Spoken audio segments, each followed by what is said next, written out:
गोबर सुंदर सुनिए हे सासु गोबर लगाइए उदास हे गोबर सुंदर सुनिए हे सासु गोबर लगाइए उदास हे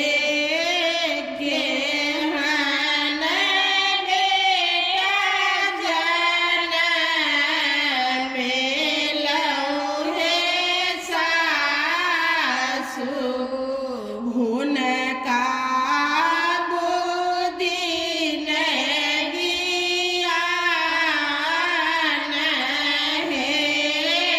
केहन बेटा जनम लऊ हे सासु हुनका बुद्धि नहीं ज्ञान हे गोर लागू पैया